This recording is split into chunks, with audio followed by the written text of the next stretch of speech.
Sa karagdagan pa nating mga balita, pakinggan po natin ang pag-uulat mula naman sa ating CMN roving reporter sa Mindanao.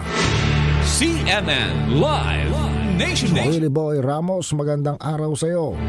Magandang araw din, Ariel. Magandang araw, Pilipinas. Mayong adlaw, mga taga Mindanao. Pinahalagahan ni Maguindanao del Norte Vice Governor na si Bae Aini Limbuna Siensuat ang kahalagahan sa Pasko at bagong taon na taon-taon din itong ipinagdiriwang ng mga Kristiyanos.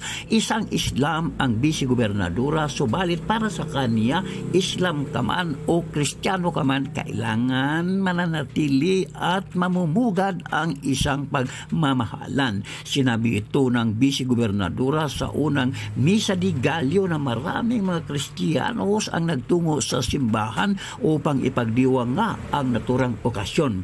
Sa kanyang mensahe na pumailang lang sa mga radio station sa Cotabato City, kanyang ipinarating sa mga Kristiyanos na naninirahan sa Maguindanao del Norte na kahit magkakaiba ang pananampalataya ay kailangang mananahan sa puso ang pag-iibigan at ang pagkakaisa na siyang magbubuklod para sa nagkaisang Pilipino, maging Islam ka man o maging Kristiyanos ka man.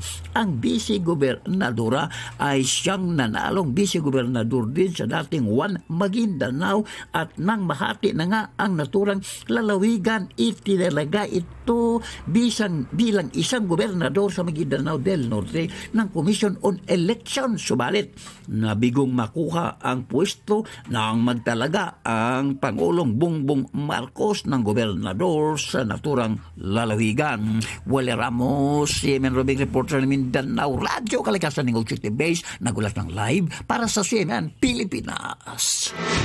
CMN Live Nationwide.